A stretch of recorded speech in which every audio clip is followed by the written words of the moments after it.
Welcome everyone to the variety show Without a Clue. Guests from all over the world come from all walks of life and all careers to come on and tell us about themselves and give us a little bit of their insight. So grab a seat, relax, and listen, because this is the Leo Effects. Whoa, I'm not sure how I got here, but this is a really cool podcast. Well, while I'm here, I guess I'll introduce myself. I am the Incredible Jeff, the host of Fueled by Deathcast, the weekly podcast from the Deathwish Coffee Company. Each week, I get to talk with a special guest from rock stars to astronauts about what they do and what fuels their passion, because we're all fueled by death. We want to leave this world a little different before we inevitably leave it for good.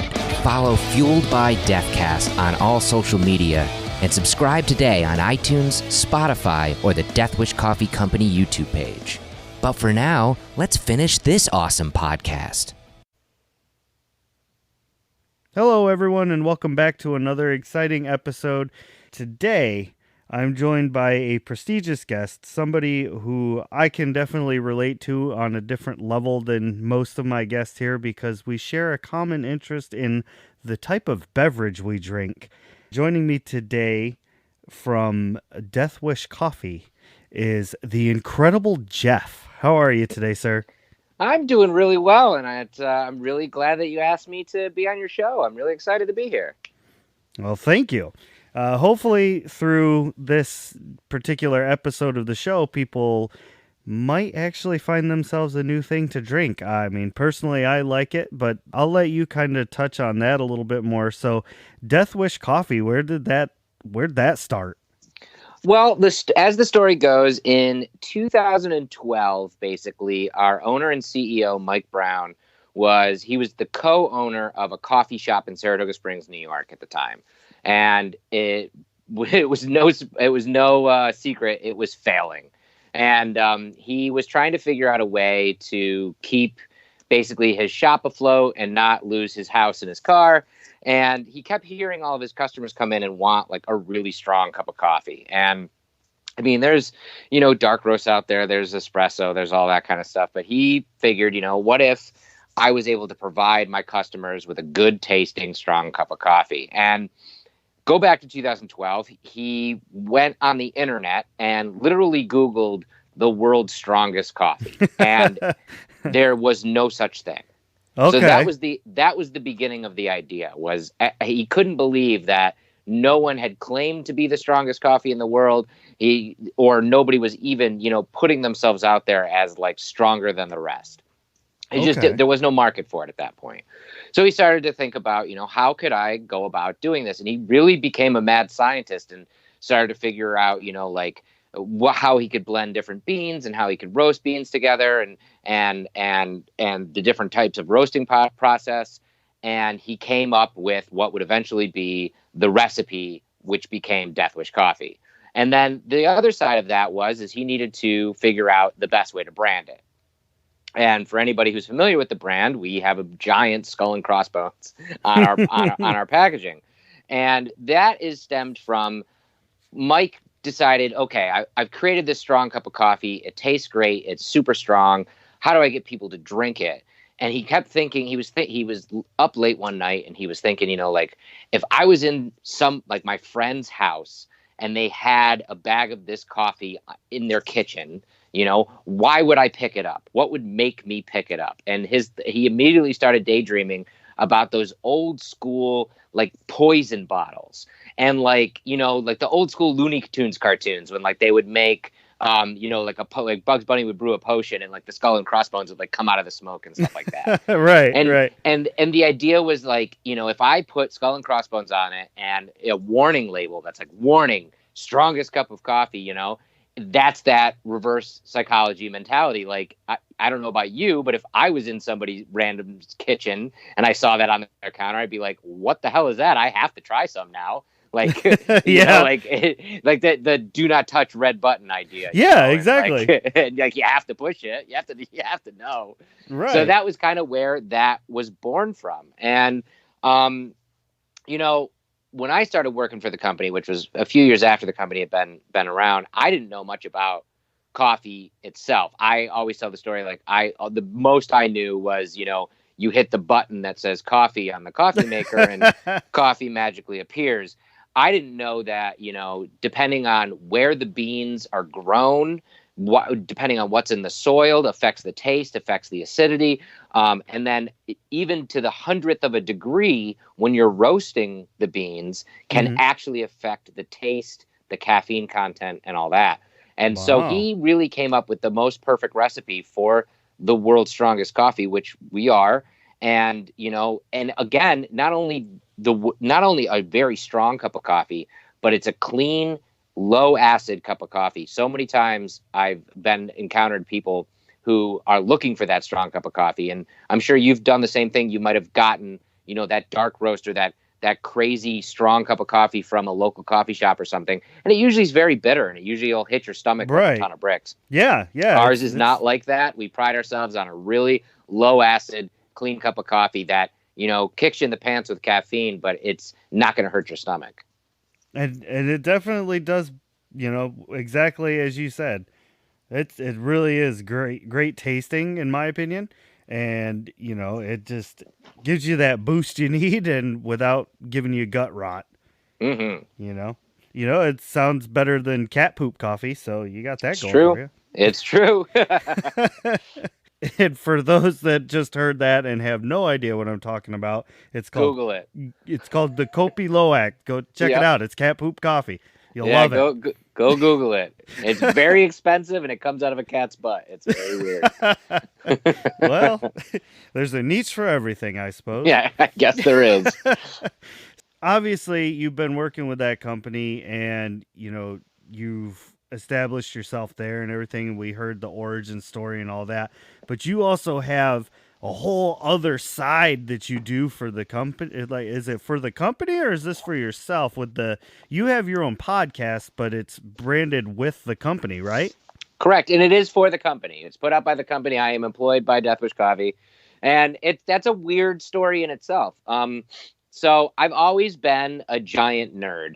And for a couple years, I was on the side as a hobby. I was reviewing comic books and working for lack of a better term, a geek website. And this website would do comic book reviews and like movie and television, pop culture kind of, stuff, and also had a podcast network. Oh, okay, cool. And I kind of fell into not only writing for the site, but also one of the podcast hosts actually ended up leaving, and I ended up filling in for him. And at the same time, Deathwish Coffee was going. This was about 2015, and Deathwish Coffee had been around for a couple of years, and I knew some of the original people who started work. One of the first employees ever for Deathwish Coffee is Eric Donovan. He actually heads up our wholesale division now, but he was literally one of 4 people along with Mike when the company started. And I love telling this story too. I was in a band. I was in bands with Eric forever. We've been friends. He's my oldest friend in the world. We've been friends since elementary school. Wow. And when he got the job packing coffee in the basement of the coffee shop for this new coffee company, Deathwish Coffee, I told him right to his face, I was like, quit. That's the dumbest idea. You're working in a basement for a dude who thinks he's a mad scientist creating the world's strongest coffee. Like, get out of it. Go get a real job. And he was like, no, it's going to be great, but I kind of saw the company grow as a local and also, with my friends involved. And when I started working for this website, and especially on the podcast network, I was talking with Eric and my other friend, Kane, who's also part of the company. And we were talking about how great it would be if we could work in business together. And basically, Deathwish started to sponsor that podcast. We would do like a Deathwish update, and we would talk about Deathwish products on every episode. And they provided us with a discount code, and we pushed the brand. And that led to Mike really kind of looking at the comic book space and wanting to get into that space. One of the greatest things about Mike Brown is he not only wanted to create a good cup of coffee and a coffee company, but he always wanted to create a lifestyle brand. His whole ethos is fueling people's passion.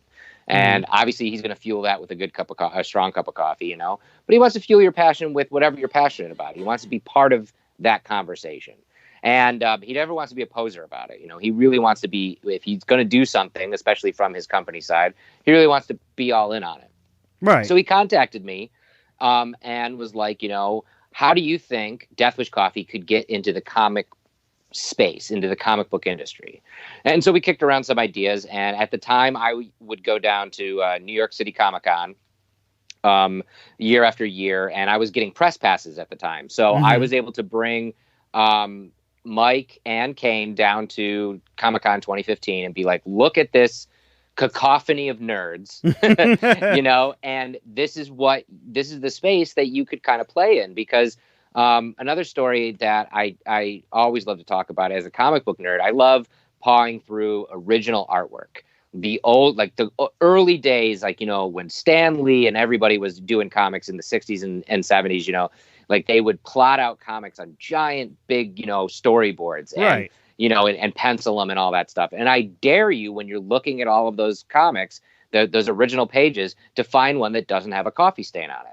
Because the entire industry literally runs on coffee, because these poor writers and artists have deadlines to meet, and they're up all hours of night drawing and writing and lettering and inking and coloring and doing all of the things that goes into making a comic book. And so I said to Mike, I was like, you know, I think it's really important to be in this space from a coffee company and be an organic way.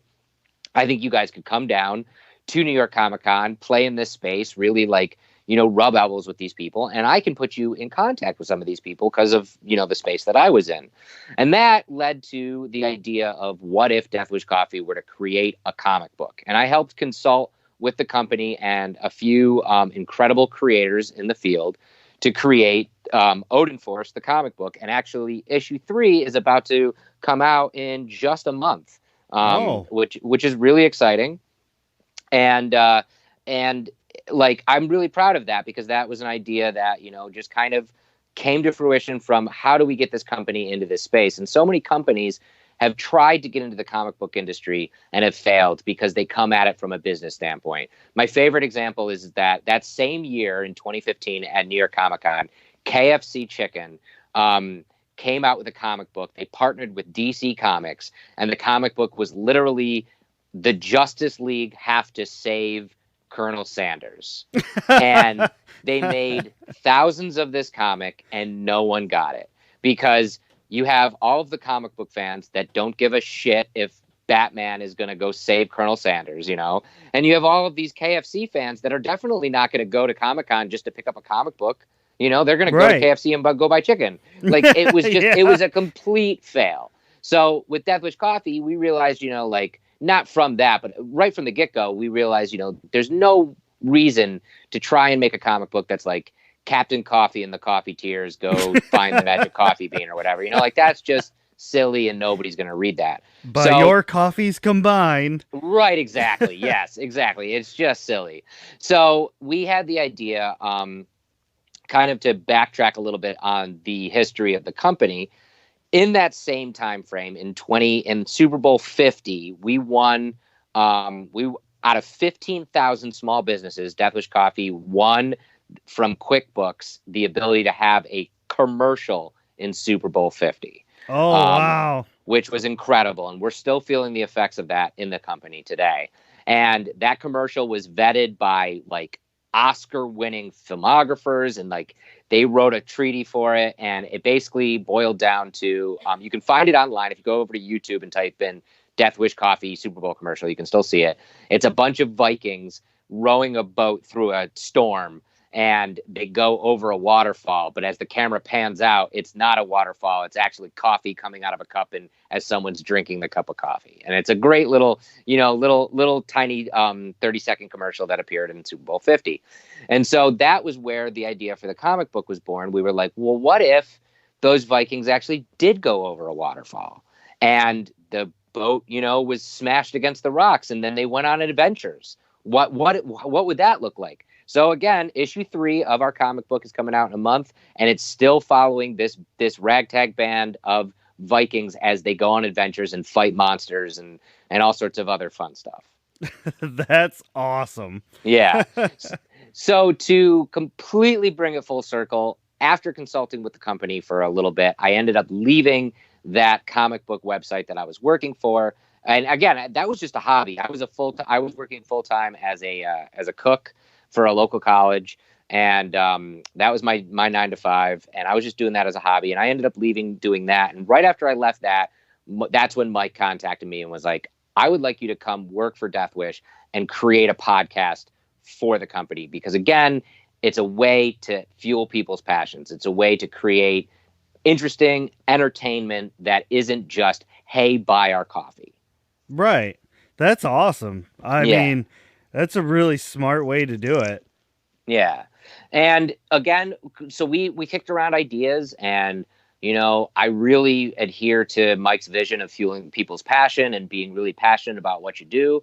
And that was where the idea for the podcast came about. And Fueled by Deathcast is literally that. The theme is we are all fueled by death. We want to leave this world a little different before we inevitably leave it for good. So every single week, I talk to a special guest on the Thursday episode that comes out every single Thursday. And with that special guest, I talk about what they do, why they do it, and what fuels their passion to do it. And I've talked to everybody in all walks of life, from athletes and entrepreneurs to authors and musicians and even astronauts. Dang. That sounds like a good time right there. I'd listen It to is. that all day, every day. It's a lot of fun. I'm really, really lucky to be able to do it for a company that believes in it and allows me to really like flex my creative muscle when it comes to, writing and producing the show and looking for guests. And I really love that, we never pigeonholed it and like, okay, this is only going to be a music based podcast, or it's only going to be a, extreme sports based, like guest list or something like that. Because Right. again, at the end of the day, I feel like if you're passionate about something, then we can have a good conversation about it. Yeah. Yeah. That's great. That's a good philosophy to have. And, having people on that are all passionate about something, but again, kind of like what we're doing right now, you have that similarity, that same bond. The guys drink Deathwish to, Exactly. get that energy. That's great. Exactly. And that's the smartness of it coming from a brand as well, because at the end of the day, I rarely talk about coffee on the podcast. Granted, I mean, any guest that comes on the podcast, I obviously shower them in beans and and I hope that they enjoy the coffee. And some of them, do want to talk about the coffee. One of my favorite examples, and not to, be the guy dropping names or whatever, but one of my favorite examples is I've had on my show twice now, Richard Fortus, who is the guitarist for Guns N' Roses. Right. Not the guy with the top hat, the other one. The other one. Yeah.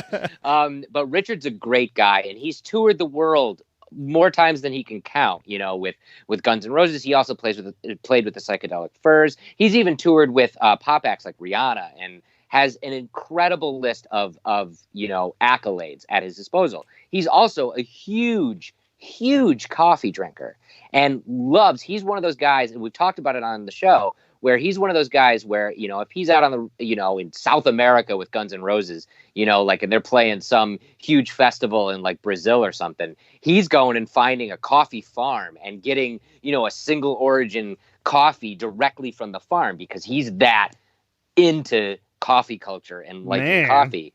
And it's really cool to talk to someone like that who has that ability, to tour the world and, go and try all these different coffees, and to have him say to me how much he enjoys Deathwish coffee, how he's tried all these different coffees from all these different places, yet he loves being able to bring that on the road with him or come home to a giant cup of Deathwish. And that speaks a lot to the brand. And again, it's from an organic sense. It's not like I created a commercial, then I got the guitarist from Guns N' Roses to come on and, have put his 2 thumbs up on camera for me. Like, that was, I never, put that out there. I just wanted to have him on again to talk about his passion for guitar playing and for music and that kind of thing. And that just led to an organic way to, bring our brand to the forefront as well. That's cool. That's cool stuff. Yeah. I've been sitting here thinking about it too. listening to your story and everything, and thinking about the nerdiness that you were talking about, and the Viking comic and all of that. And as a tabletop role player, Yes. I'm that brand of nerd. Yeah. You know, a certain other fast food chain recently came out with their own tabletop RPG. And what was running through my mind is what would happen if people were to be able to be those Vikings going on adventures. Oh, I know. You know, I trust me. I love the whole tabletop gaming community, and as a brand like Deathwish, where we're very, in your face, we're very, that skull and crossbones mentality. mm-hmm. But we're also a bunch of big nerds.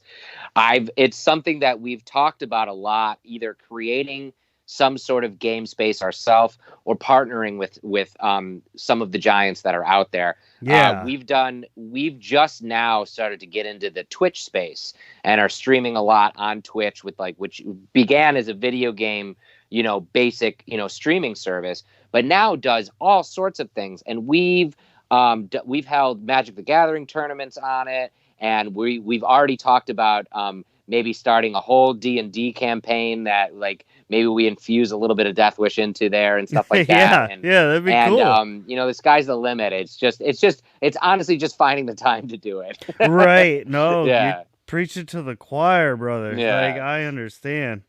But I just sitting here thinking about it. Everybody's enamored with Vikings anyway. Let's face it, they're badass. So yes, they are. To imagine Vikings just wandering around with, instead of a mug full of ale, they've got a mug full of Deathwish. That's terrifying to think about, honestly. A highly caffeinated Viking is definitely a terrifying thing, for sure. Even the berserkers are like, oh, you need to calm down a little bit there. Yeah. That's great. That's so awesome. So let's talk a little more. I keep referring back to the coffee, but let's talk about a little bit about the podcast a little more in depth. So you said you bring people on from all different areas. What would you say is your favorite aspect of running a podcast? I get to be creative every day, and the podcast has grown so much. Like when it first started, we really looked at it from an audio standpoint, because that's pretty much where podcasting was in the late 2016. And then pretty much right at that time was when everybody started to go all in with video.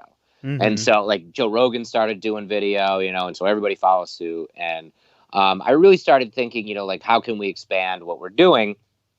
And so at the time, we were really packing everything we possibly could into an episode. Obviously, I had the interview, but before that, I would we would start it off with a science segment. Because again, hi, I'm a nerd. And I've always been into science and space exploration. And so we would talk about some cool science topic as kind of to get your brain flowing, as to get you into the podcast. And then we would do fun bits we would do the Deathwish death list and shout out some celebrities that had died that week. Okay. Or just fun things like that. And then we would obviously do a Deathwish update where we would talk about different products. And so we would have easily a half hour of, other stuff before we'd actually even get into the meat of the episode, which would be the interview. And about 30 or 40 episodes into the show, I realized, man, I'm packing way too much into this. I don't need to be doing that. So we split it. And now the way that it is now is like I said, every single Thursday, wherever podcasts are found, you can find Fueled by Deathcast, the podcast, which is the interview-based podcast. It's basically just an intro by me and then the interview, with that week's guest. And that's a lot of fun to produce because, again, it's a conversation with people from all walks of life. But then I took the science segment and I turned that into a mini episode, and that comes out every Sunday. And because, people really liked that segment, but it didn't need to be packed into everything. So, I get to now produce a mini episode every single Sunday that's completely science-based, which is a lot of fun. And all of those other segments, including the science segment, we turned into a live show. And every single Wednesday night, on the Deathwish Coffee Company Facebook page, and also on our YouTube page and on our Twitch page, all simulcast at 7 p.m. Eastern Standard Time. You can tune in to me and my co-host Shannon, and we do all of those fun segments and more in a live show and interact with viewers live. That's awesome. Yeah, that's really cool. So, you know, what's really cool is this one idea has turned into so many more things, and I get to create all of them and really, you know, be at the helm of a lot of that. And again, you know, I love being a creative person, and being able to do that for a full-time job is just a dream come true. I know I think that's what a lot of people kind of aspire to as podcasters. I know that's definitely where a lot of people that I work with are trying to get to. So let me ask you this. Do you have any kind of advice for getting to that point? I mean, this is going to sound cliche, but, you know, don't let go of your dreams. Follow your dreams. I'm a big proponent of the power of suggestion and intention and putting something out into the universe. I'm a big believer in, if you want something, if that's what you want your job to be creative. Like, I want to be, you know, have a full-time job that allows me to create what I want to do. Say that into the universe, and then, you know, do your best to let the universe guide you in that path and follow that path. And you might not make it, but I mean, I really believe that sometimes sowing those seeds is really the first step to get you on that path towards that end goal. And, you know, I mean, I never thought I would have a job like this. I never thought I'd be in a position like this. And that isn't the be all end all. I just want to explain that too.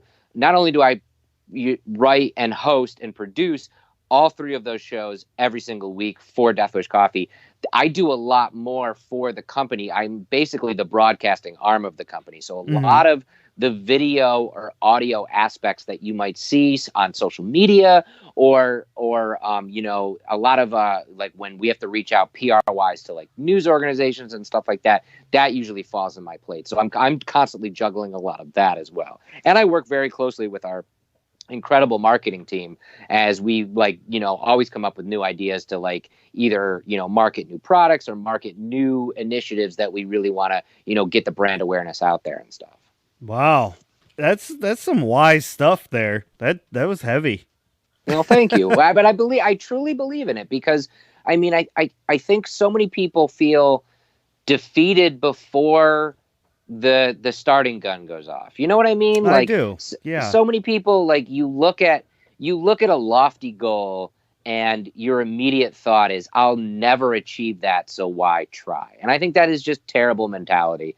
And I've been there. There was a time in my life where I was very depressed and I had lost all direction. Again, going back to, I was a musician for a very long time, and I was that type of musician where I poured my heart and soul into bands and was like, we're going to be the next Rolling Stone. You know, like, I'm going to be famous and rich and rock star and inducted into the Rock and Roll Hall of Fame. It's going to happen, you know, and like that, like so many musicians, does not happen. And, you know, it put me into a downward spiral. And I was in that camp for a while, where I would look at things that I would want to do and be like, there's no way I'd ever be able to achieve that, so why try? And I had a good support system around me, thankfully, and I was able to pull myself out of that. And one day I just got the realization where I was like, you know what? I'm just going to say yes to opportunities, to creative opportunities that come my way, that come into my parallel universe, you know, like even if it's not something directed at me, if it's just an opportunity around me, I'm going to try and seek that out and say yes. And that eventually led me on the path to writing and reviewing for that website, and then eventually podcasting, which all of those, you know, eventually led for me working full-time for Deathwish Coffee. Nice. That's awesome. I can't even describe, like, that would be an ideal goal for anybody. And you had your hardships, but you persevered, and now look at you. You're on top of the world. I mean, you know, I'll tell you this, though. A lot of people look at my job specifically in the company, and they're like, man, you get to talk to rock stars and astronauts all the time, and you get to create stuff. Man, you must have the best job in the world. It must be, you know, so much fun. It just must be fun 24/7. And I got to say, at the end of the day, I still have a job. Just like we all have a job, and my job frickin' sucks sometimes, like, and it's like it has its ups and downs like any profession, and I deal with a lot of bullshit from time to time, but at the larger aspect of it, I get to step back and look at it and go, man, I'm at least getting to do something I wholeheartedly believe in and that I'm really excited to do every day. Awesome. That's perfect. Since we're drawing to the end of the show here, time flies when you're having fun. Would you mind just kind of giving a specific website or where people can go to find, your podcast, or to even go order some Deathwish coffee for themselves, or where they can find this stuff? Sure. Well, first with the company, it's super easy. Deathwishcoffee.com. That's where all of our coffee is. We come out with brand new merchandise all the time, apparel, all sorts of things. And you can find all of that on deathwishcoffee.com. Also, if you happen to do Amazon or Amazon Prime, we are consistently the #1 selling coffee on Amazon. And you can obviously Amazon Prime us, and it'll be at your door in 2 days, which is really rad as well. We are also getting into the retail space. For so long, up until last year, we were predominantly an e-commerce company. Mm-hmm. And that's worked out really well. But we just have started to, as of last year, about this time last year, we were in about 300 stores nationwide. And Nice. that's anywhere from like a mom and pop store to a grocery store. Now we're in almost 10,000. And that includes Walmart and most major grocery store chains. Right. And that's growing all the time. So hopefully you'll be able to find us wherever you live, which is really rad. On the podcast side, it's also really easy at Fueled by Deathcast on Instagram, Facebook, and Twitter. I run all of those accounts myself. Come say hi. Come give me a like. And the podcast itself is found wherever podcasts are found: Apple Podcasts, Spotify, Stitcher, Google Music. Also, full video on the Deathwish Coffee Company YouTube page, and right on deathwishcoffee.com/deathcast. Hell yeah. Love it. Well, Jeff, I just want to say before we finish things up here, I want to say it's been amazing talking to you, listening to the story and the history, learning about the comic book and your podcast. You've been an amazing guest, and I just want to thank you one last time for coming on and sharing your story with me. Well, thank you so much for having me. I love getting to be a guest. I never get to be the guest. I'm always producing the shows, and I love doing that, but it really is a treat for me to be able to come on a show like yours and be a guest, because you really are coming out with a great show, and I really hope that I gave something cool for your listeners. I hope they liked it. Oh, I'm sure anybody who listens to this is gonna be like, oh man, I gotta go check this stuff out like right now. So we've done our job. We've entertained. Oh, that's good. And we've provided something fun for people to listen to. I feel like, we had our laughs, and it's been great. Awesome. So again, to the listeners, thank you very much for tuning on, checking it out, and we will see you later. Awesome. Hey everyone, this is Ray. Thank you for listening. It's because of listeners like you that I'm able to keep this show going. For more of my shenanigans, check out Realm of the Mist Entertainment, where I'm co-host to Breaking the Fourth Wall, War of the Stars, a Star Wars podcast, Lemmy Stormkiller on Four Corners of Hell, and finally, The Chronicler on Chronicles of the Lost Realm. You can also find me at Shattered Dungeons on YouTube, playing an awesome game called Shattered Dawn. For contact information or to be on the show, check out theleoeffects.wixsite.com/podcast today.